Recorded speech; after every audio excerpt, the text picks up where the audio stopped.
Assalamualaikum warahmatullahi wabarakatuh. Selamat malam, jumpa lagi dengan saya Aldi di channel Mereka Ada.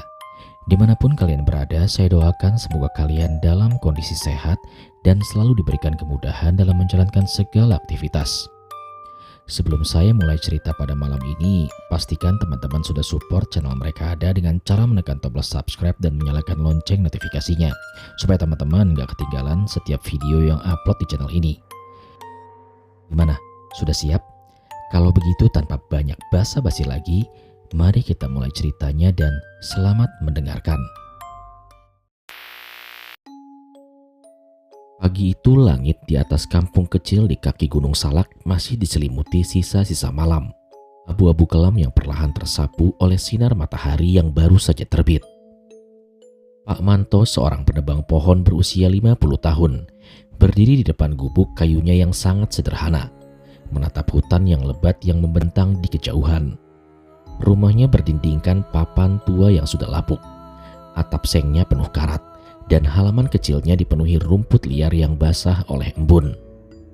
Udara pagi terasa dingin dan lembab, membawa aroma tanah basah dan daun-daun dari lereng gunung yang menjulang tinggi di hadapannya. Ia mengenakan kaos lusuh berwarna abu-abu yang sudah penuh noda dengan getah, celana panjang yang sobek di lutut, dan sepatu boot karet berlumpur yang ia pakai setiap hari ke hutan. Di tangannya ia membawa kapak tua dengan gagang kayu yang sudah usang. Permukaannya penuh dengan goresan dari bertahun-tahun menebang pohon. Matanya yang cekung dikelilingi kerutan yang dalam, tanda kelelahan dari hidup keras dan malam sebelumnya yang ia habiskan untuk menjaga anak bungsunya, Dika, yang saat ini sedang demam tinggi.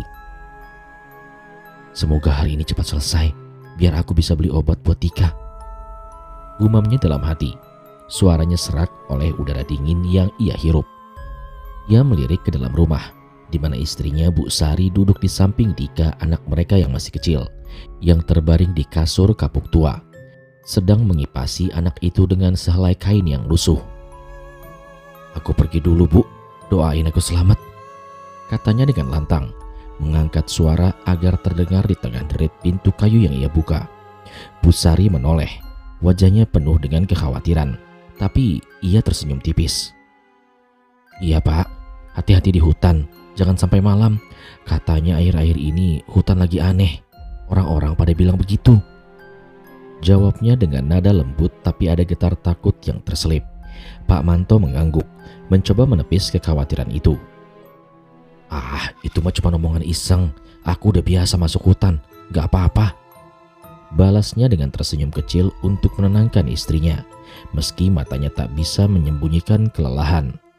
Ia mengambil tas kain kecil berisikan botol air dan sepotong roti kering, lalu melangkah keluar, meninggalkan gubuk yang dikelilingi dengan sawah kecil dan pohon pisang yang bergoyang pelan di angin pagi.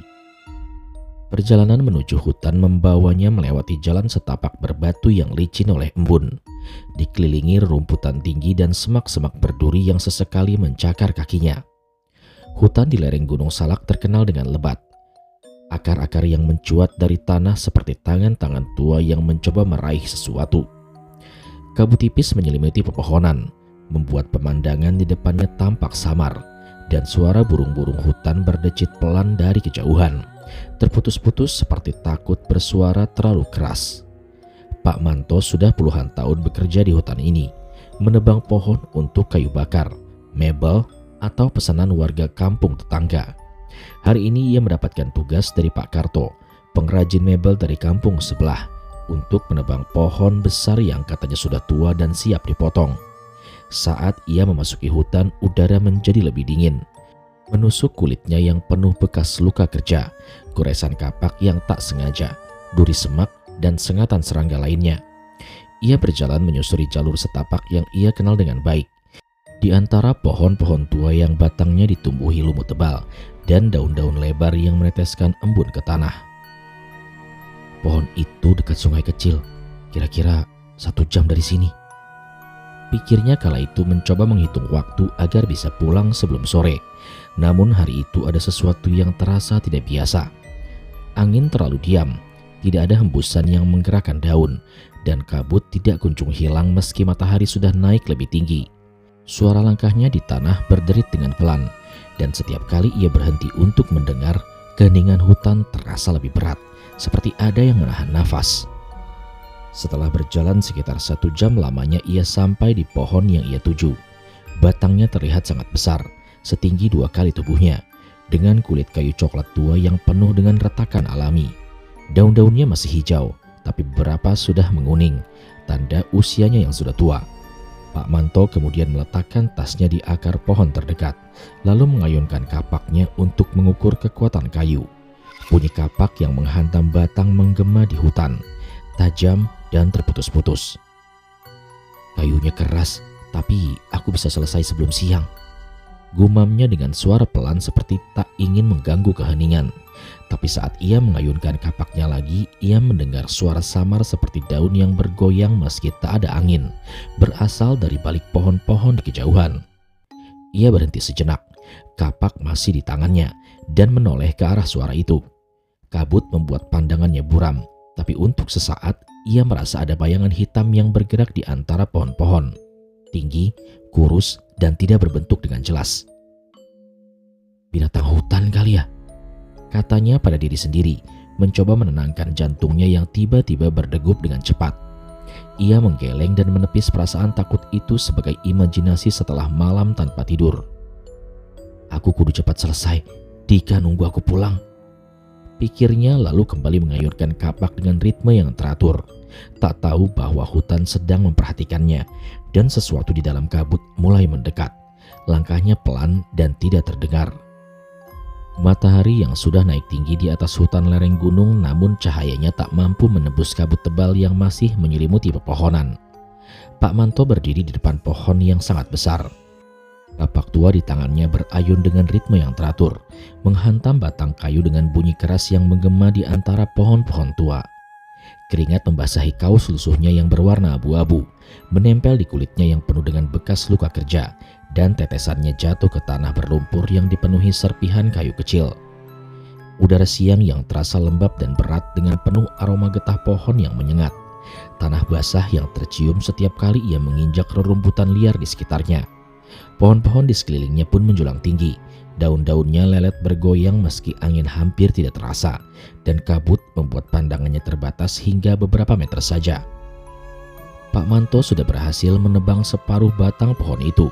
Kayunya keras tapi mulai retak di bagian bawah, menunjukkan tanda-tanda akan roboh dalam beberapa jam lagi. Kapaknya kini penuh getah lengket yang menempel di mata pisau, dan tangannya terasa pegal setelah berjam-jam bekerja tanpa berhenti.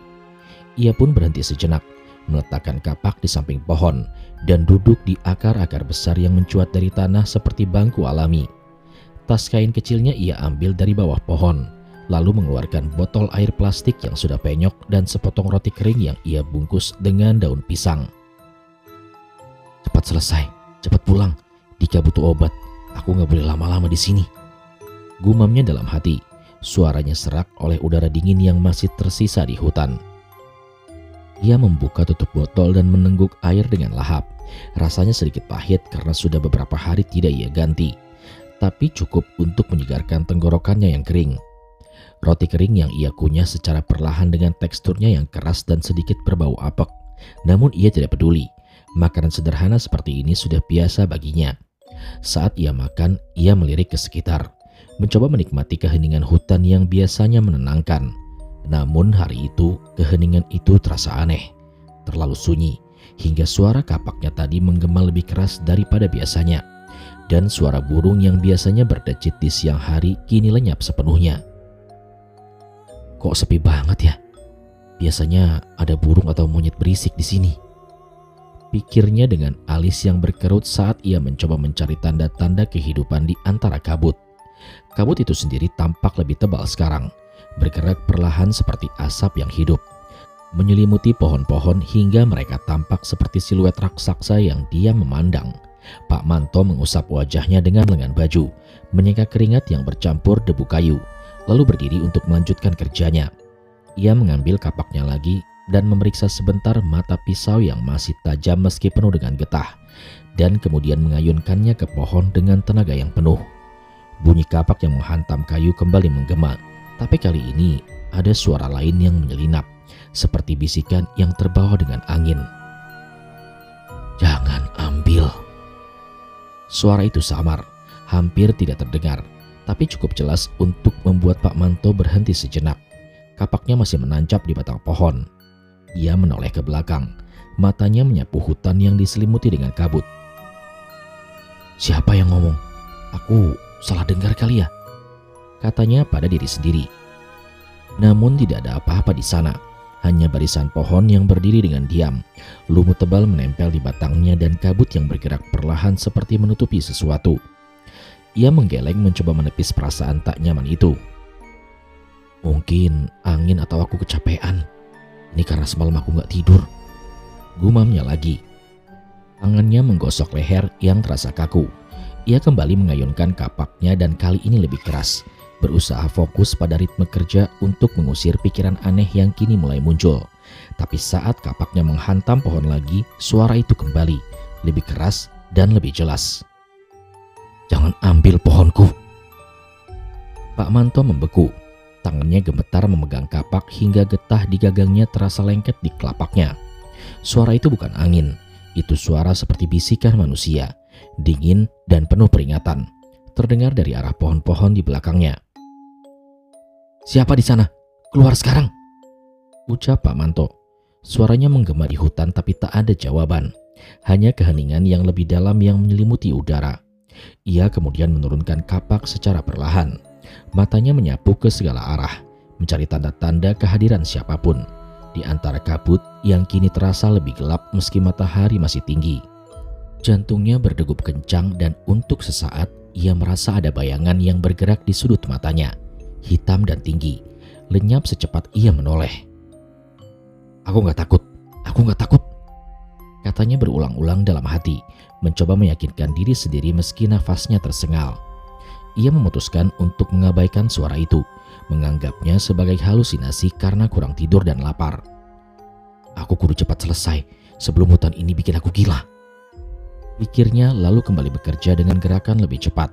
Kapaknya menghantam pohon dengan tenaga yang dipenuhi ketakutan.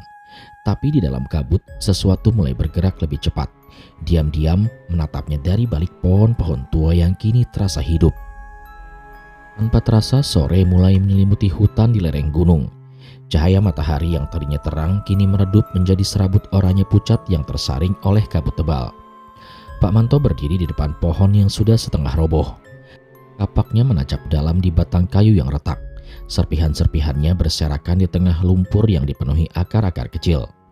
Keringatnya mengalir deras dari dahinya, membasahi kaus lusuhnya yang sudah penuh dengan noda getah dan debu, dan tangannya terasa pegal hingga ia harus mengganti pegangan kapak beberapa kali untuk menjaga tenaga.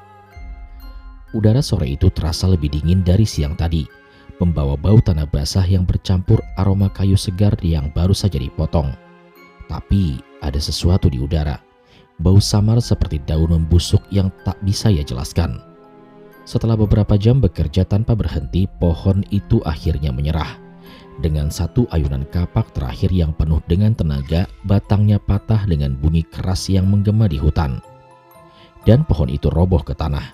Daun-daunnya bergoyang hebat sebelum akhirnya terdiam. Pak Manto menghela nafas lega, menyeka keringatnya di dahinya dengan lengan baju yang sudah basah. Akhirnya selesai juga, tinggal potong cabangnya terus aku pulang. Gumamnya dalam hati. Ia meletakkan kapak di samping pohon yang tumbang, lalu mengambil gergaji tangan dari tas kecilnya. Berniat memotong cabang-cabang kecil agar kayunya lebih mudah dibawa pulang malam itu.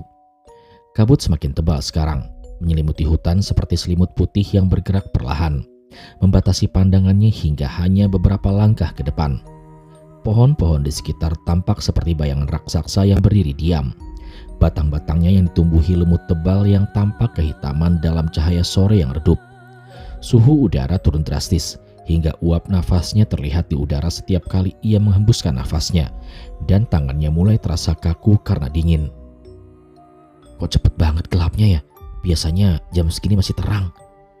Pikirnya dengan alis berkerut saat ia melirik langit yang hampir tak terlihat di balik kanopi pohon dan kabut.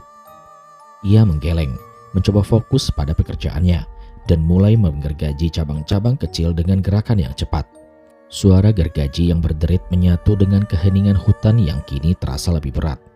Saat ia memotong cabang ketiga, ia mendengar suara baru. Langkah berat dan pelan, seperti kaki yang menapak di tanah yang basah, berasal dari balik kabut dari arah pohon-pohon besar itu. Pak Manto sontak berhenti. Gergajinya masih di tangan dan menoleh ke sumber suara itu. "Siapa yang jalan di situ? Babi hutan kali ya?" katanya dalam hati, mencoba menenangkan jantungnya yang mulai berdegup lebih cepat. Tapi suara langkah itu terus saja berlanjut, teratur dan semakin dekat, diikuti dengan bisikan yang ia sering dengar tadi siang, namun kini lebih jelas. "Kembalikan pohonku." Suara itu dingin seperti hembusan angin yang keluar dari tenggorokan yang tidak bernyawa, dan terasa seperti berasal dari segala arah sekaligus. Siapa di sana? Keluar kalau berani!" teriak Pak Manto. Suaranya menggema di hutan tapi terputus oleh kabut yang menyerap bunyinya. Ia pun berdiri tegak dengan tangannya yang mencengkram gergaji lebih erat. Matanya menyapu ke segala arah, mencari tanda-tanda kehadiran. Tidak ada jawaban, hanya suara langkah yang kini terasa lebih keras, seperti sesuatu yang besar bergerak dari balik pohon-pohon. Aku gak takut, ini cuma imajinasi, aku kelelahan," katanya berulang-ulang. Nafasnya tersengal saat ia mencoba meyakinkan diri sendiri. Ia pun menjatuhkan gergaji ke tanah dengan bunyi kecil, lalu bergegas mengambil kapak yang ia letakkan di dekat pohon. Merasa lebih aman dengan senjata yang lebih besar di tangannya. Saat ia bungkuk untuk mengambil kapak, ia melihat bayangan tinggi dan kurus berdiri di antara dua pohon besar, sekitar 10 meter darinya. Tubuhnya hitam pekat seperti arang, tidak berbentuk dengan jelas, dengan tangan panjang yang menjuntai hingga ke tanah. Ujungnya tampak bergoyang pelan seperti ranting yang hidup. Wajahnya tidak terlihat, hanya kegelapan yang menyelimuti. Tapi Pak Manto merasa ada mata yang menatapnya dari dalam bayangan itu. "Ya Tuhan, apa itu? Itu bukan manusia," ucapnya dalam hati. Tubuhnya membeku sejenak sebelum adrenalin mengambil alih. Ia menjerit keras, suaranya pecah dengan ketakutan, lalu berbalik dan berlari menuruni setapak yang ia gunakan tadi pagi. Langkahnya cepat tapi tersendat, kakinya tersangkut akar-akar kecil yang mencuat dari tanah, dan kabut membuatnya sulit melihat ke segala arah. Kapak masih ia genggam dengan erat meski tangannya gemetar hebat hingga ia hampir menjatuhkannya. "Aku kudu pulang, Dika nungguin aku," pikirnya dengan suara di dalam hati penuh kepanikan saat ia terus berlari. Tapi suara langkah berat itu terus saja mengikuti, selalu beberapa meter di belakangnya. Terdengar jelas di antara derit ranting dan gesekan daun yang ia tabrak. Ia tidak berani menoleh, takut melihat bayangan itu lebih dekat, dan hanya fokus pada jalur setapak yang kini terasa lebih panjang dari yang ia ingat. Hutan seolah hidup di sekitarnya. Pohon-pohon tua seperti menutup jalan, dan kabut menari-nari di depan matanya, menyembunyikan sesuatu yang terus saja mendekat. Kini malam mulai turun dengan cepat di hutan lereng gunung, menyelimuti pohon tua dengan kegelapan pekat yang hanya bisa diterobos dengan kilatan petir sesekali di langit. Pak Manto berlari sekuat tenaga menyusuri setapak yang kini terasa lebih asing. Kakinya tersandung akar pohon yang mencuat dari tanah yang berlumpur, hingga ia jatuh dengan keras dengan bunyi mendebam yang memecah keheningan. Kapak tua di tangannya pun terlepas, mendarat beberapa langkah di depannya, dan nafasnya tersengal-sengal. Uapnya membentuk kabut kecil di udara dingin yang menusuk tulang. Kabut tebal yang menyelimuti hutan kini begitu padat hingga ia tidak bisa melihat lebih dari 1 meter di depan. Pohon-pohon besar tampak seperti bayangan hitam yang bergoyang-goyang samar, dan suara petir yang menggelegar membuat jantungnya berdegup lebih kencang. Ia merangkak dengan susah payah, tangannya mencari kapak di tanah yang basah dan licin. Jari-jarinya penuh lumpur dan daun kering yang menempel. "Mana kapakku? Aku gak bisa ninggalin itu," ucapnya dalam hati. Suara di dalam pikirannya penuh dengan kepanikan saat ia akhirnya menemukan gagang kayu yang dingin itu. Ia bangkit dengan tubuh yang gemetar. Kaus lusuhnya robek di lengannya karena tergores ranting yang tajam, dan sepatu botnya penuh lumpur hingga terasa berat di kaki. "Aku kudu pulang, Dika nungguin aku. Aku gak boleh mati di sini," katanya pada diri sendiri. Suaranya bergetar saat ia mencoba menenangkan nafasnya yang tidak terkendali. Ia melangkah mundur perlahan. Kapak di tangannya diangkat setinggi dada. Matanya menyapu kabut yang kini terasa seperti dingin yang hidup di sekitarnya. Hutan tidak lagi sunyi. Suara langkah berat yang mengikutinya sejak tadi kini digantikan derit kayu yang panjang dan dalam, seperti pohon-pohon tua yang hidup dan bergerak. Batangnya retak oleh kekuatan yang tidak terlihat. Angin menderu dengan pelan, membawa bau busuk yang lebih kuat kali ini, seperti kayu lapuk yang bercampur dengan darah, dan ranting-ranting kecil berderit di atasnya. Seolah hutan sedang berbicara dalam bahasa yang tidak ia mengerti. Apa ini? Hutan kok hidup begini? Aku salah apa? Pikirnya dengan kepala menoleh ke segala arah, mencari sumber suara-suara itu. Kabut menari-nari di depan matanya membentuk bayangan-bayangan aneh yang lenyap saat ia mencoba untuk fokus. Dan untuk sesaat, ia merasa pohon-pohon seperti di sekitarnya lebih dekat dari sebelumnya, seperti menutup jalannya. Pak Manto mencoba berlari lagi, tapi kakinya lelet oleh lumpur yang semakin dalam. Sepatunya tersedot tanah hingga ia hampir kehilangan keseimbangan.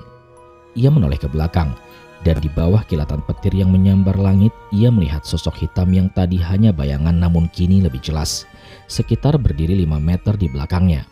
Tubuhnya terbuat dari kayu yang retak dan bengkok, seperti pohon tua yang hidup.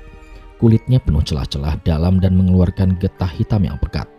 Wajahnya tidak berbentuk, hanya 2 lubang kosong mata seperti menatapnya tanpa ekspresi, dan tangannya penuh ranting tajam yang bergerak seperti cakar, bergoyang pelan seolah ingin meraihnya. "Kembalikan pohonku." Suaranya menggema bukan dari mulut yang tidak ada, tapi dari hutan itu sendiri, dari pohon-pohon, daun-daun, dan angin yang menderu. "Ya Tuhan, apa itu? Itu bukan manusia, bukan setan," teriak Pak Manto. Suaranya pecah oleh ketakutan saat ia tersentak mundur. Ia mengangkat kapak dengan tangan yang gemetar, lalu melemparkannya ke arah sosok itu dengan seluruh tenaga yang tersisa. Kapak melayang di udara dan berputar dengan cepat, menancap keras di batang pohon besar di belakang sosok itu dengan bunyi yang keras. Tapi sosok itu lenyap dalam kabut seolah tidak pernah ada, meninggalkan hanya suara derit kayu yang bergema. Pak Manto berbalik dan berlari lebih cepat. Tidak peduli kapaknya tertinggal, hanya fokus pada satu tujuan, keluar dari hutan yang kini terasa seperti makhluk hidup yang memburunya. Langkahnya tersendat-sendat, kakinya tergores duri semak hingga berdarah, dan nafasnya kini semakin pendek. Namun ia tidak berhenti. Kabut tebal membuatnya tersesat. Setapak yang ia kenal tadi pagi kini hilang, digantikan oleh labirin pohon-pohon tua yang akarnya mencengkram tanah seperti jaring. "Aku salah jalan. Di mana desa?" Pikirnya dengan kepanikan yang membuatnya hampir menangis saat ia mencoba mencari tanda-tanda arah. Petir kini menyambar lagi, menerangi hutan dengan cahaya putih yang tajam. Dan di kejauhan ia melihat pijar kecil dari desa, cahaya samar yang menjadi harapan. "Itu desa, aku harus ke sana, aku hampir selamat," katanya di dalam hati. Tenaga baru muncul dari rasa putus asa itu. Ia terus saja berlari. Ranting-ranting kecil memukul wajahnya hingga meninggalkan goresan, dan suara derit kayu masih saja terdengar di belakang, jauh tapi tidak pernah benar-benar hilang. Saat ia mencapai pinggir hutan, kakinya tersandung batu besar. Ia jatuh dengan keras ke tanah kering yang di luar batas pohon-pohon itu. Kepalanya membentur tanah, pandangannya mulai kabur, dan sebelum ia kehilangan kesadaran, ia mendengar bisikan terakhir yang samar. "Kembalikan." Lampu desa di kejauhan menjadi hal terakhir yang ia lihat sebelum kegelapan menelannya sepenuhnya. Tubuhnya tergeletak di antara hutan dan dunia manusia, dikelilingi kabut yang tidak pernah pergi. Singkat cerita, pagi pun menyingsing di kampung kecil di kaki gunung. Sinar matahari lembut menyelinap melalui celah-celah pohon pisang di halaman gubuk Pak Manto. Tapi udara tetap terasa dingin dan berat, seolah membawa sisa-sisa malam mengerikan di hutan. Pak Manto ditemukan oleh Pak Sukri, seorang petani tua yang sedang menuju sawah dengan cangkul di pundaknya. Tubuhnya tergeletak di pinggir hutan, kaosnya lusuh robek dan penuh dengan lumpur. Wajahnya pucat seperti mayat, dan matanya terbuka kosong menatap langit yang masih diselimuti awan tipis. "Ya Tuhan, ini Pak Manto, cepat panggil orang, sepertinya dia pingsan," teriak Pak Sukri. Suaranya serak oleh kaget saat ia berlari kembali ke kampung, meninggalkan cangkulnya di samping tubuh yang tidak bergerak itu.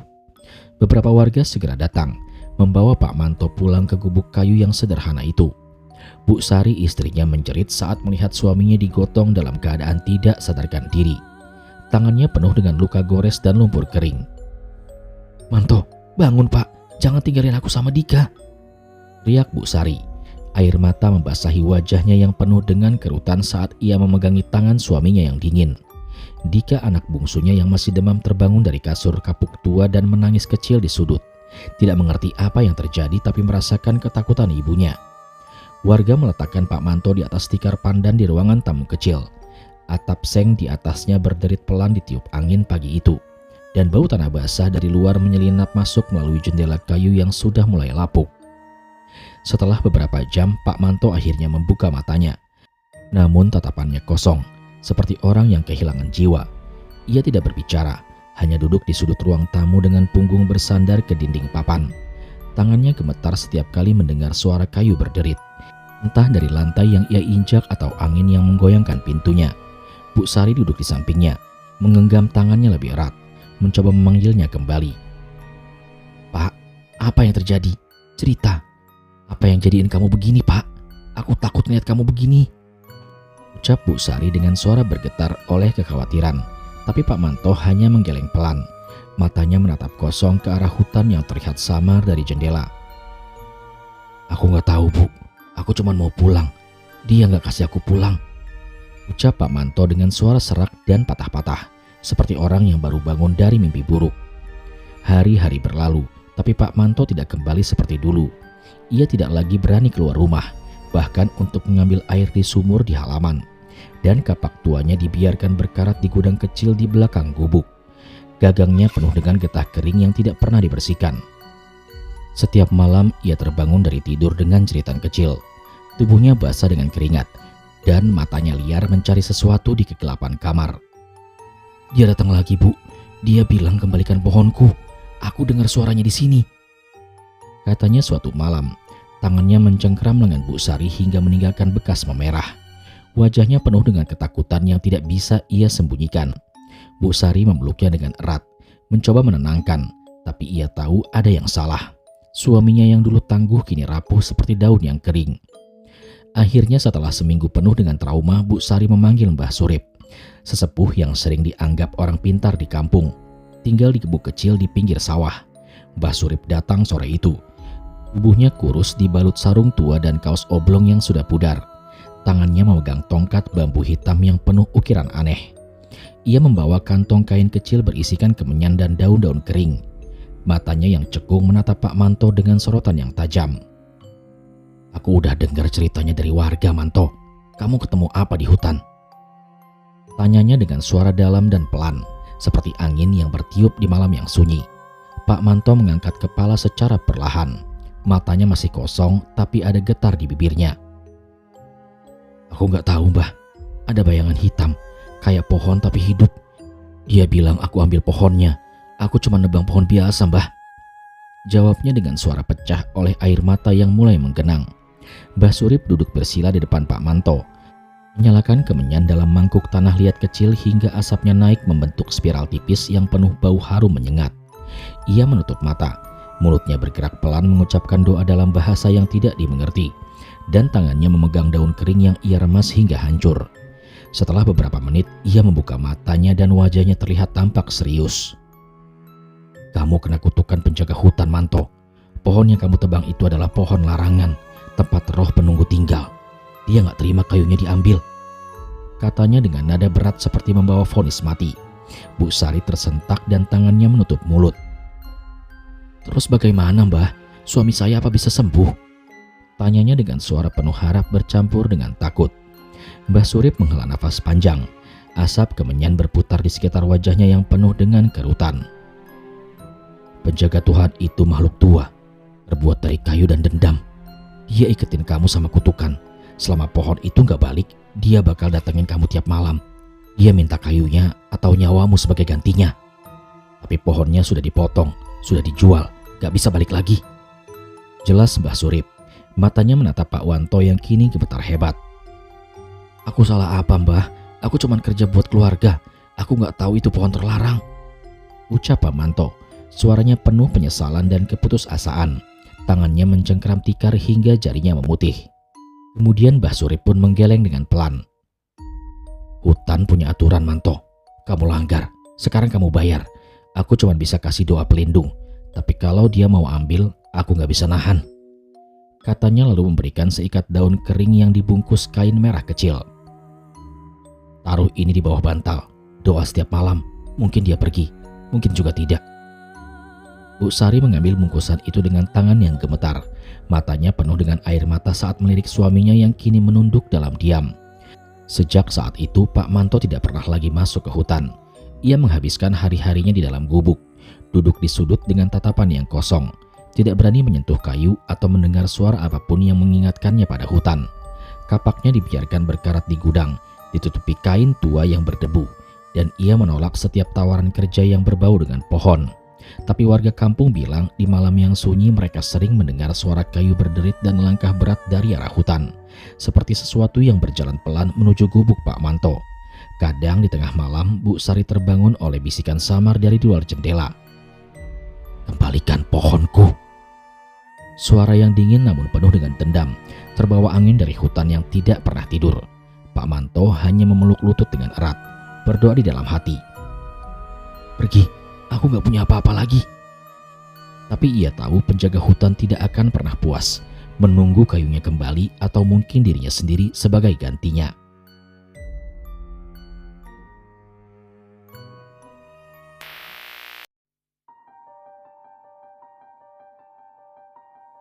Sekian cerita pada kesempatan kali ini.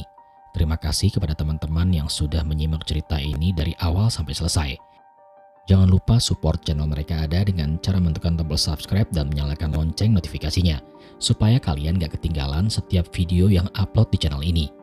Jangan lupa juga untuk follow akun sosial media Instagram dan TikTok Mereka Ada di @merekaada_channel. Kalau begitu sampai di sini dulu perjumpaan kita kali ini. Sampai bertemu pada episode selanjutnya. Saya Aldi pamit undur diri dari hadapan kalian. Wassalamualaikum warahmatullahi wabarakatuh.